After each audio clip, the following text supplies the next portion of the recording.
우리 지난주 오후 예배 때 노래를 배웠는데요. 오늘 그 노래 다시 한번 배워보려고 합니다. 예의 바른 네 마디 말. 자, 소리 나게 할 테니까 한번. 하나님이 기뻐하시 예의 바른 네 마디 말 먼저 하세요. 미안합니다. 감사합니다. 제가 할게요. 온 세상을 바꾸어 줄 예의 바른 네 마디 말 먼저 하세요. 미안합니다.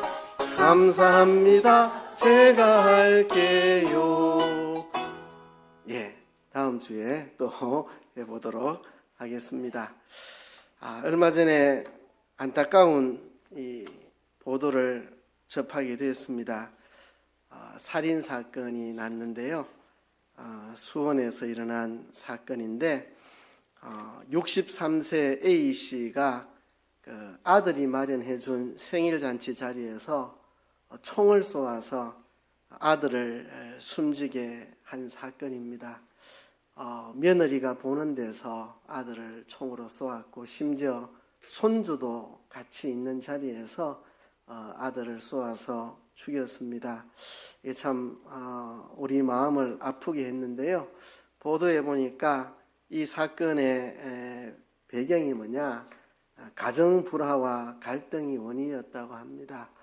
이렇게 아들을 쏘아 죽인 아버지는 아내와 이별을 하고 오랫동안 혼자 살면서 아들하고도 심한 갈등을 이렇게 겪고 있었다고 그러네요.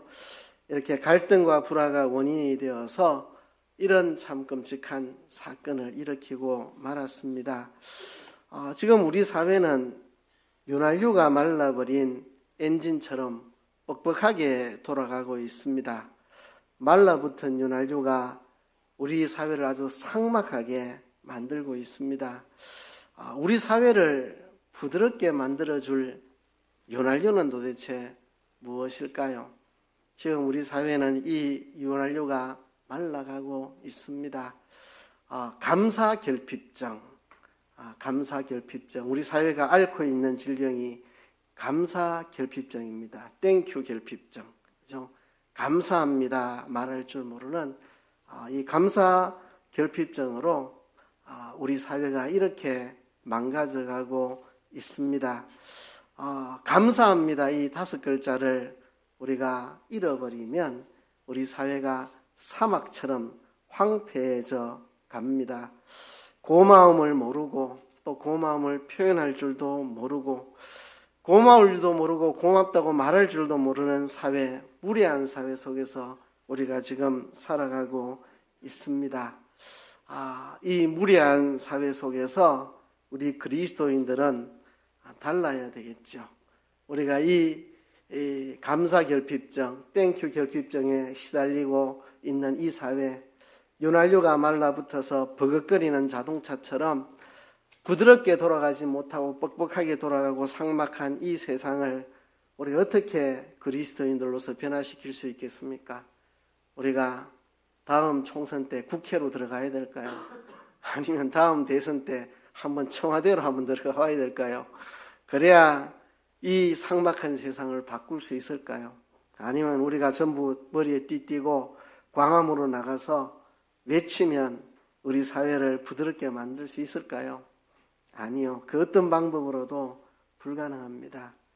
이 삭막한 세상을 부드럽게 바꾸는 방법은 딱 5글자입니다. 감사합니다. 또는 고맙습니다. 이 5마디, 이것이 지금 우리 사회를 부드럽게 돌아가게 만들어줄 윤활유입니다. 오늘 여러분들과 함께 읽었던 이 본문 누가복음 17장에는요. 한 사건이 기록되어 있습니다. 예수님께서 예루살렘으로 가시는 중에 사마리아와 갈릴리 사이로 지나가셨는데요. 그때 한 마을에 들어가셨는데 나병 환자 10명이 있었습니다. 얼마나 처절했겠습니까?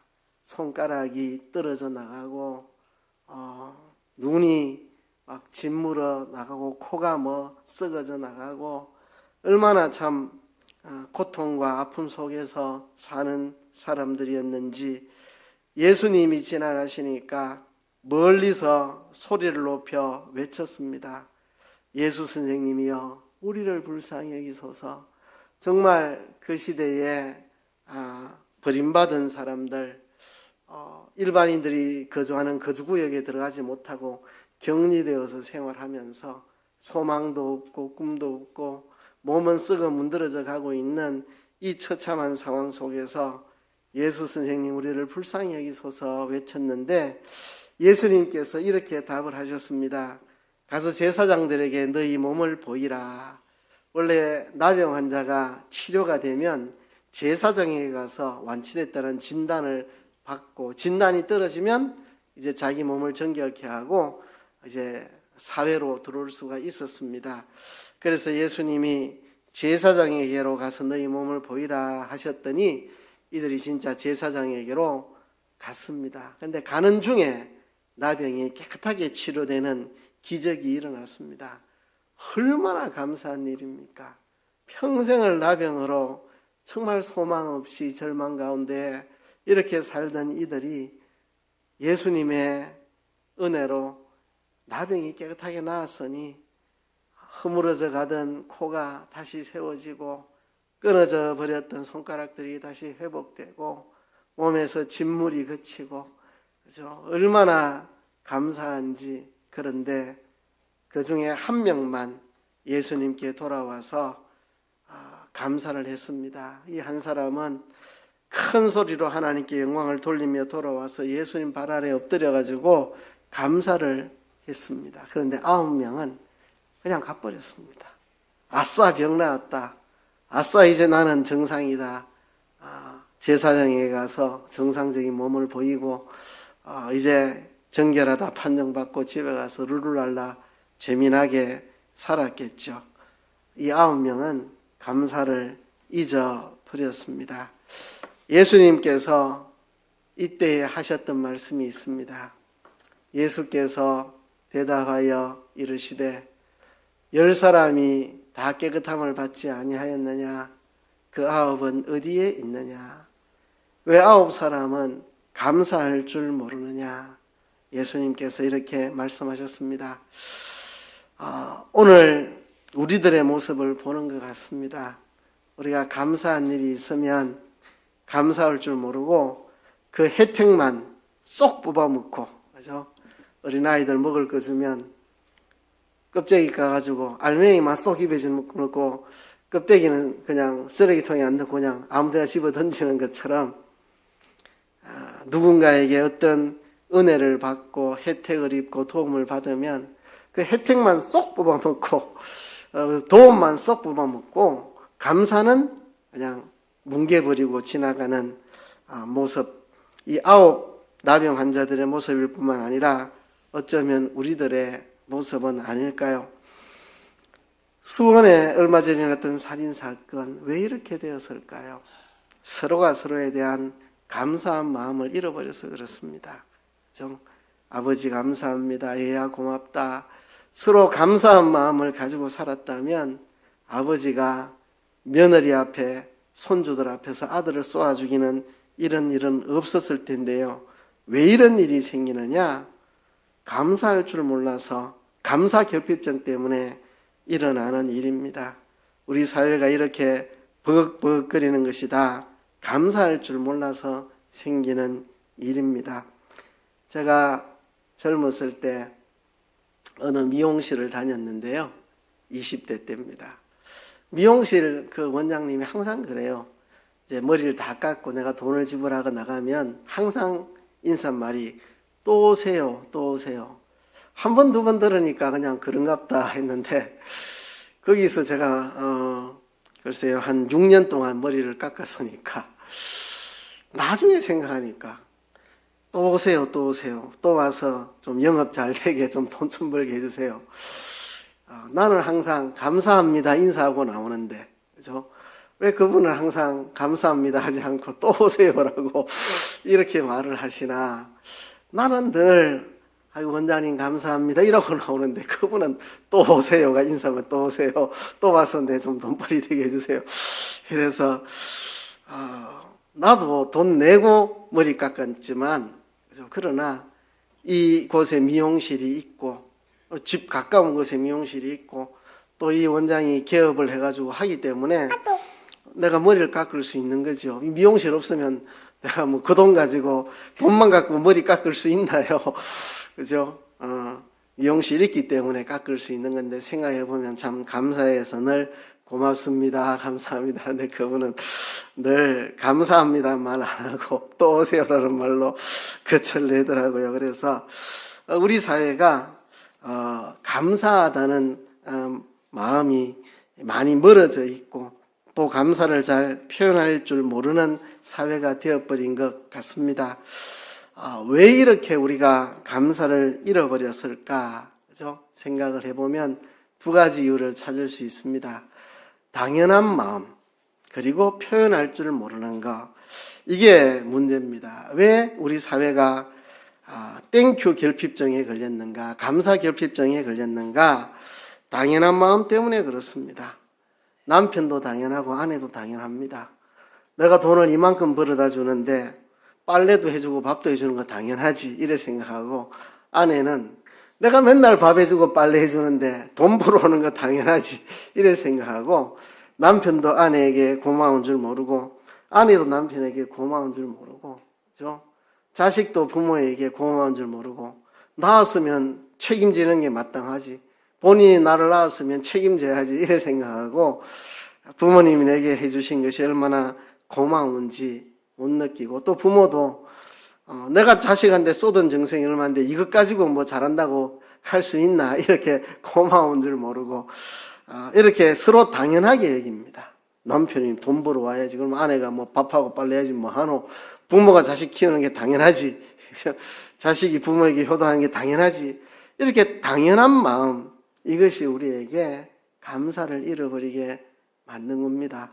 그래서 내가 그 식당에 가가지고 돈 주고 밥 먹었지 내가 그냥 밥 먹었나 그래서 나올 때 주인에게 고맙습니다 말할 줄 모르고 주인도 내가 그냥 돈 받았나 맛있는 요리 해주고 내가 돈 받았지 주인도 고마운 줄 모르고 당연하게 장사하는 사람도 당연하고 거기서 음식을 사 먹는 사람도 당연하고 당연한 마음 때문에 우리가 감사 결핍증에 시달리고 있는 겁니다. 심지어 예수님의 십자가 보혈의 은혜까지도 당연해져 버린 건 아닙니까?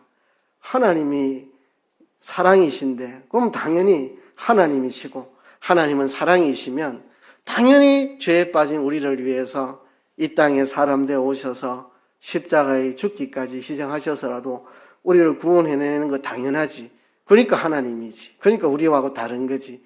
그러니까 하나님은 사랑이지. 이렇게 예수님의 십자가 대속까지도 당연하게 여기고 있지 않습니까?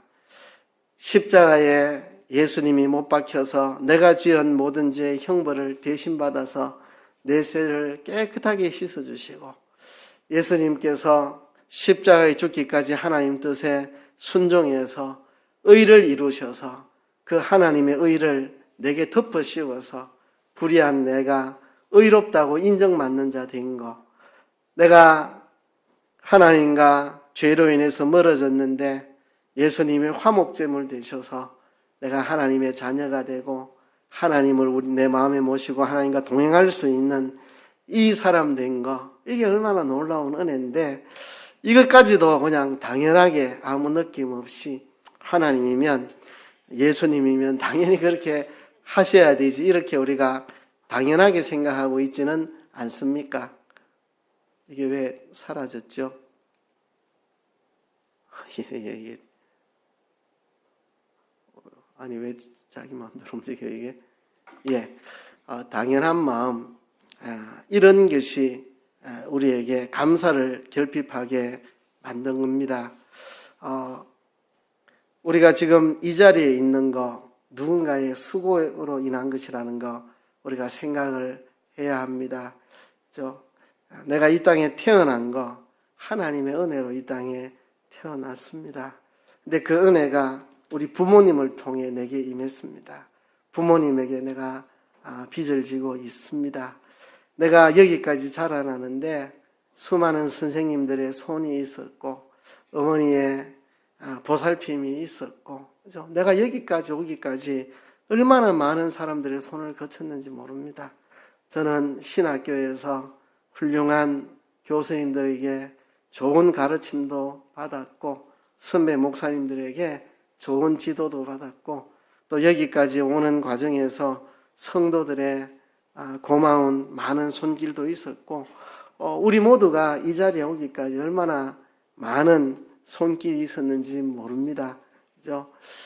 우리 예배 드리는 것만 해도 누군가 청소한 사람이 있었고 누군가 음향을 관리하고 하는 사람이 있었고 누군가 예배 시설을 계속해서 보존하고 수리하고 해나가는 사람이 있었고 누군가 오늘 점심을 또 준비하는 사람이 있고 수많은 손길들이 있습니다. 우리가 당연하게 여겨서는 안 된다는 것입니다. 우리가 당연하게 여기는 이게 우리의 질병입니다. 우리가 아침에 눈을 떠서 하나님 새 하루를 허락해서 감사합니다. 아침을 먹으면서 하나님 오늘도 아침을 먹게 해주셔서 감사합니다. 하루를 시작하면서 하나님 오늘도 건강을 주셔서 감사합니다. 하루 일을 마치고 하나님 오늘도 무사히 일을 끝내서 감사합니다.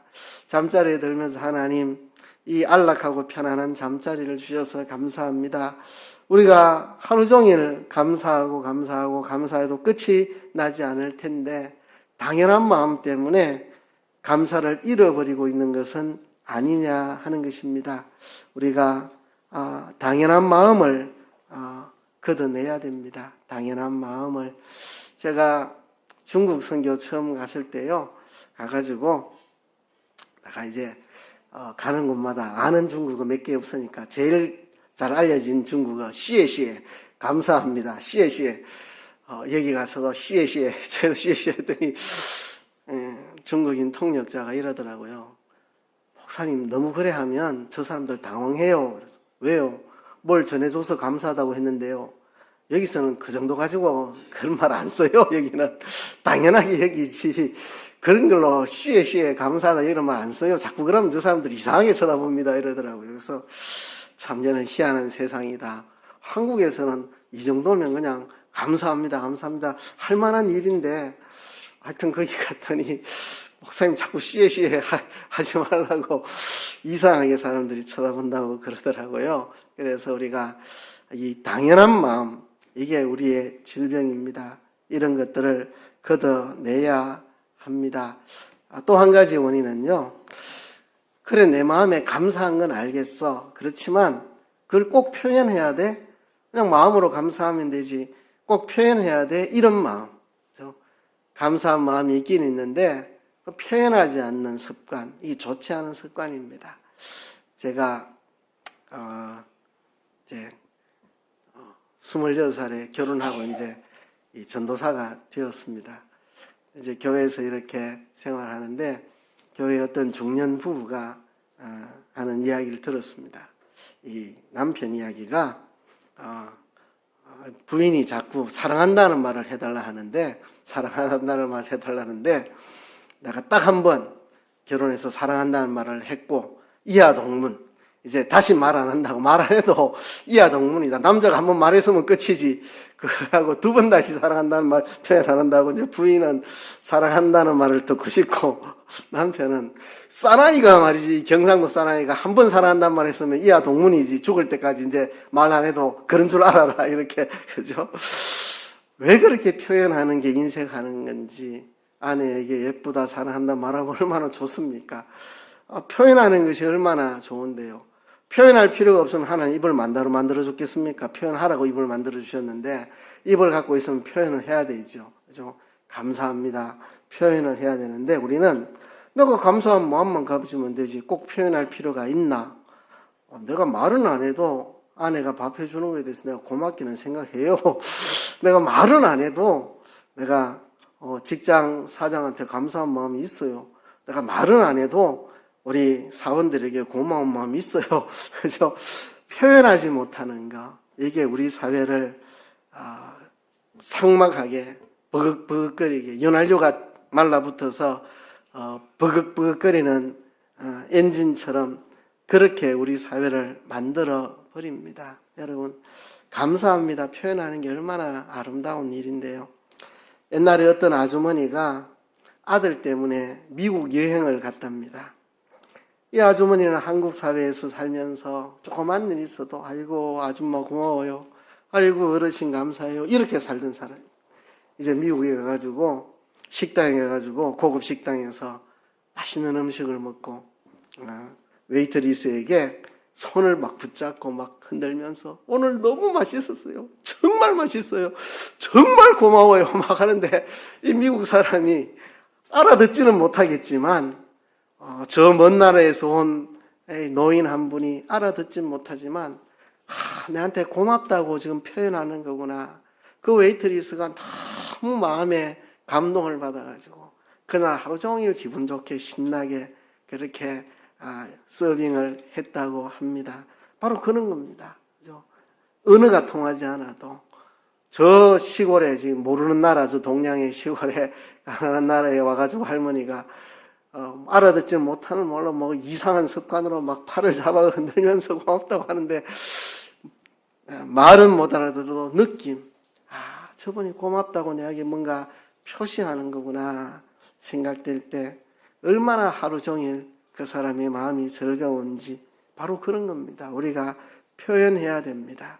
여보 고마워요, 어머니 고마워요, 얘야 고맙다, 목사님 감사해요, 아이고 성도님 고맙습니다.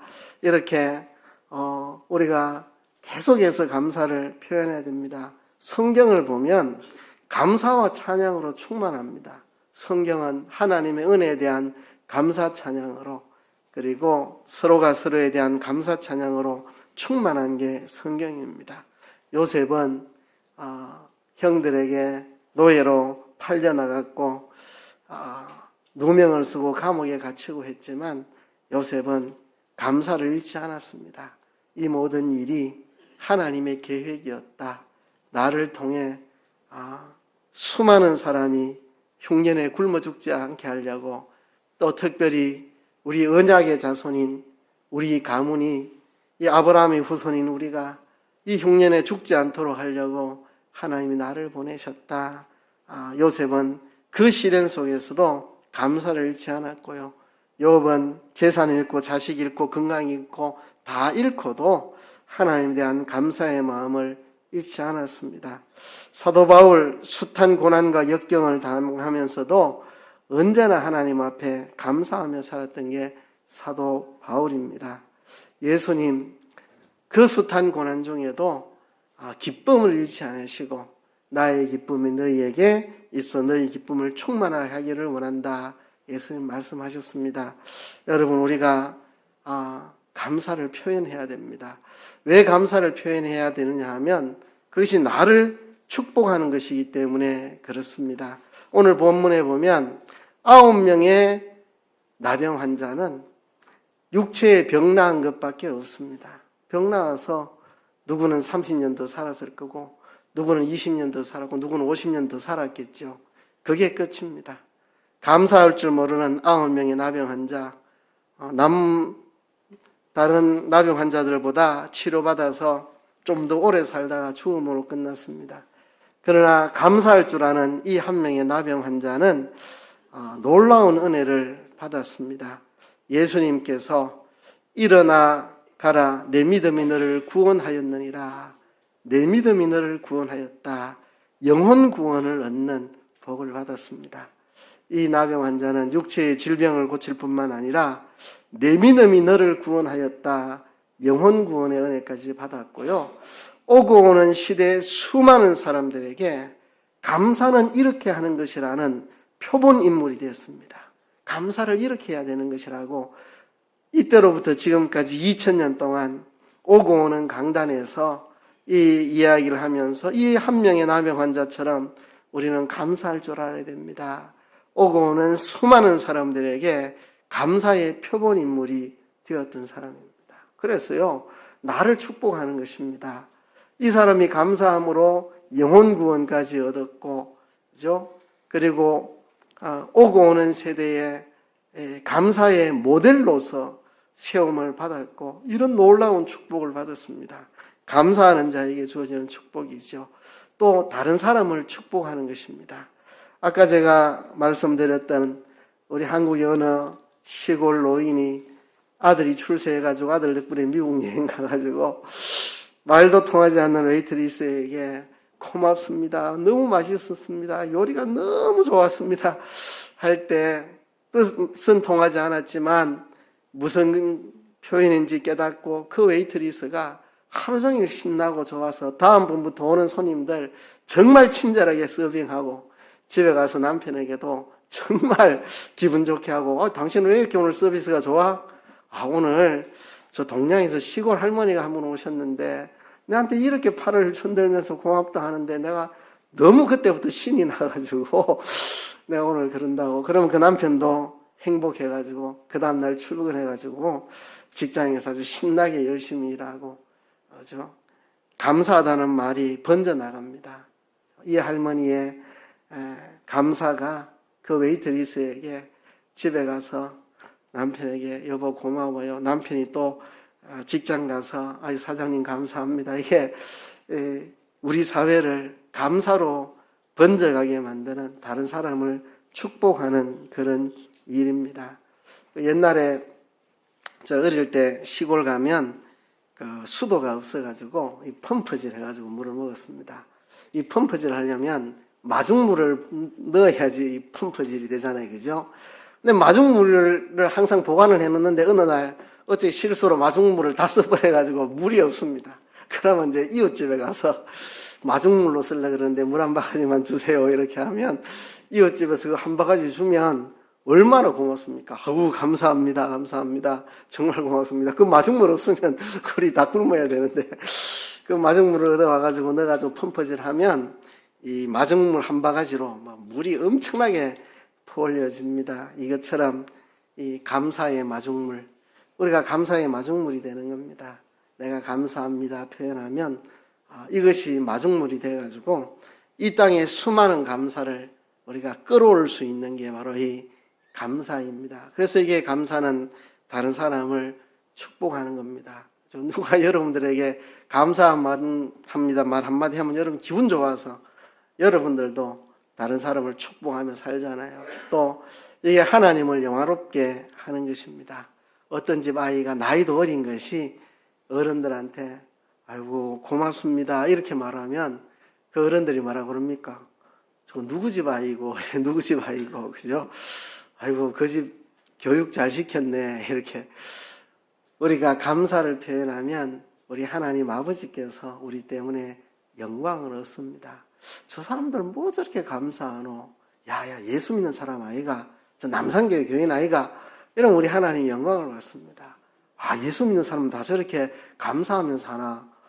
부럽다 야 뭐 이렇게 우리 하나님이 영광을 받으시게 됩니다. 그래서 우리는 감사하며 살아야 되는 거죠. 그죠?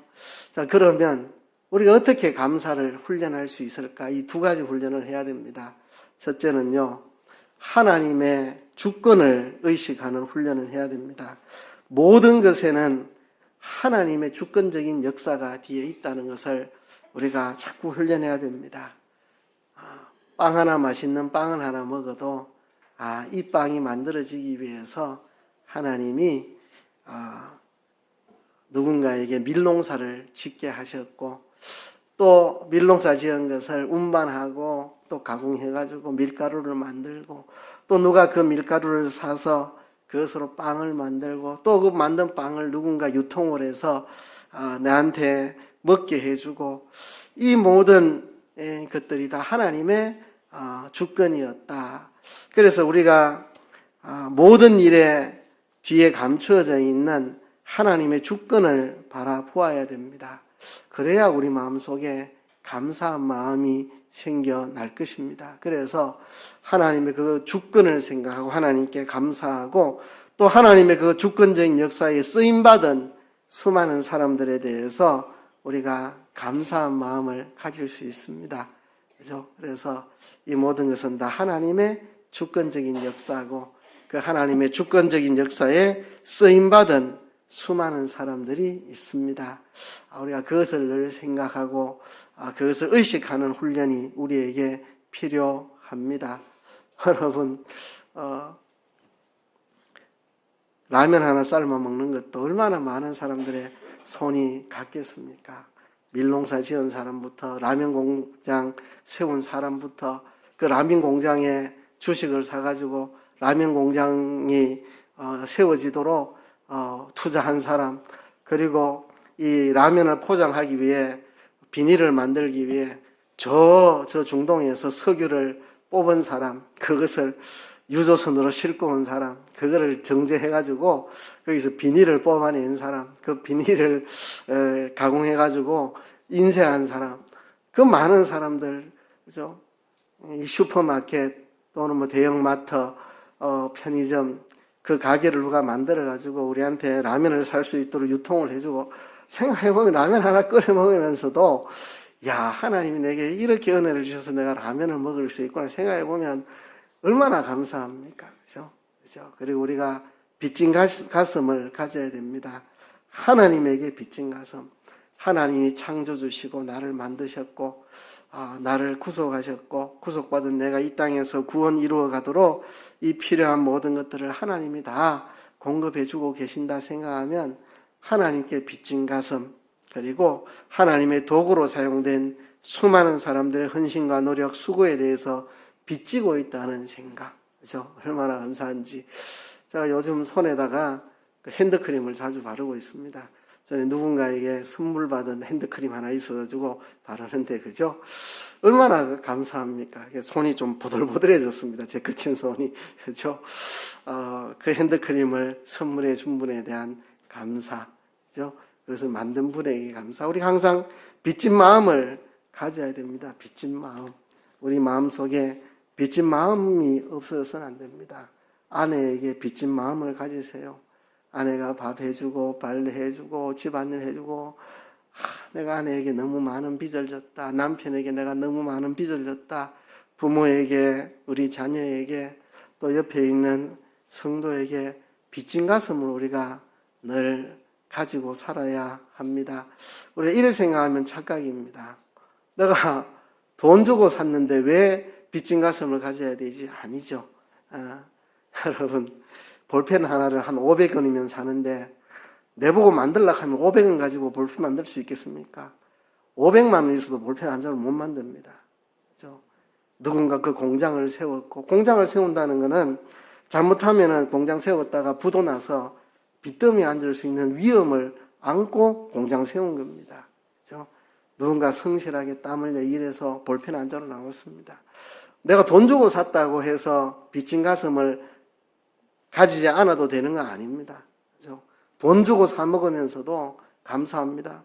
여기 식당이 세워져서 사 먹을 수 있었지, 그 식당을 안 세웠으면, 식당 잘못 세웠다가 이 장사 잘 안 되면 완전히 파산하고 되는데, 그런 위험을 안고 누군가 식당을 개업을 해가 내가 먹고 사는 거지, 돈 주고 했다고 빚진 가슴이 없다는 것은 어리석은 생각입니다. 어리석은 생각. 직장 다니는 사람은 사장에게 고마운 마음 가져야죠. 아니, 내가 200만 원치 일해주고 100만 원을 받아오는데 왜 고맙다고 해야지, 사장이 고맙다고 해야지, 이런 생각하시면 안 됩니다. 사장이 그 기업을 만들었기 때문에 내가 일을 할 수 있고 일자리가 있어서 돈을 벌고 있으니까 사장에게 감사하고, 사장도 사원들에게 누군가 일해주는 사람이 있으니까 내가 기업을 경영하는 건데, 서로에게 빚진 마음을 가져야 합니다. 우리가 가장 빚진 것은 하나님의 은혜, 예수님의 십자가 대속의 사랑, 이게 가장 빚진 가슴이고요. 그 아래에서 사람들에게도 우리가 빚진 가슴을 가져야 합니다. 어떤 미국 사람이 쓴 책에 이런 내용이 나와 있습니다. 한번 보시길 바랍니다. 이 이야기를 하고 말씀을 맺으려고 하는데요. 9가지 이야기입니다. 첫째 이야기는요, 오늘 집에 가면 당신의 냉장고에 먹을 것이 있고 당장 걸칠 옷이 있고 그 집이 전세이든 월세이든 잠잘 집이 있다면 당신은 이 지구상의 75% 사람보다 행복한 사람입니다. 우리가 선교 많이 가봤습니다. 저런 게 갖추어진 사람들이 그렇게 이 전 세계에 많지 않습니다. 저것만 있어도 여러분은 25%에 들어가는 행복한 사람입니다. 만약 당신이 내 지갑이나 호주머니나 은행 계좌에 조금이라도 쓸 용돈이 있다면 당신은 이 지구상의 8%에 해당되는 참으로 행복한 사람입니다.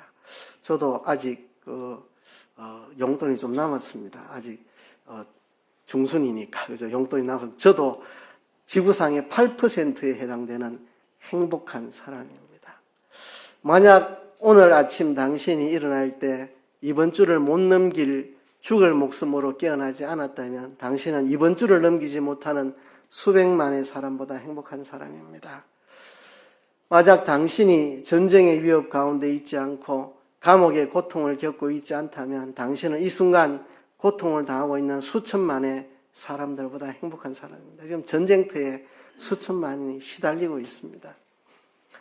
다섯 번째, 만일 당신이 교회에 올 때 교회 가면 죽인다든지 감옥에 갇힌다든지 이런 협박과 핍박이 없이 교회에 올 수 있었다면 당신은 이 지구상의 30억의 사람들보다 행복한 사람입니다. 30억은 이런 위협 속에 교회에 다니고 있습니다. 여섯 번째, 오늘 만일 당신의 부모님이 모두 살아계시고 아직도 이혼하지 않았다면 당신은 미국 내에서도 보기 힘든 참으로 축복받은 사람입니다. 이 책 미국 사람이 쓴 책에 나오는 내용이라서 그렇습니다. 일곱 번째, 만일 당신이 미소를 머금은 채 진정으로 감사할 수 있다면 당신은 참으로 축복받은 사람입니다. 왜냐하면 오직 성숙한 사람만 그렇게 할 수 있으며 대부분의 사람은 그렇게 못하기 때문입니다. 여러분들이 웃으며 감사할 수 있다면 복받은 사람입니다. 만일 당신이 누군가의 손을 맞잡을 수 있고 포옹할 수 있고 어깨를 두드려 줄 수 있다면 당신은 참으로 축복을 받은 사람입니다. 왜냐하면 당신은 치유의 손길을 줄 수 있기 때문입니다. 여러분 많은 재산 없어도 누군가의 덩더리겨 줄 수 있는 손만 있어도 누군가를 치유할 수 있는 능력을 가진 사람, 축복된 사람입니다. 마지막입니다. 만약 당신이 글을 읽을 수 있는 사람이라면 축복은 곱절을 더합니다. 왜냐하면 이 지구상에는 글을 전혀 읽을 수 없는 사람이 무려 20억이 더 되기 때문입니다. 여러분 눈으로 성경을 읽을 수 있다는 것만으로도 정말 복된 사람입니다. 여러분 우리가 감사합시다. 감사합시다. 눈만 뜨면 감사하고 감사하며 살아가는 저와 여러분 되기를 주의 이름으로 축복합니다. 이 시간 한번 다 같이 한번 통성으로 기도합시다. 하나님, 우리가 감사합니다. 이 다섯 말로 세상을 변화시키는 주의 사람 되게 도와주옵소서. 통성으로 기도하겠습니다.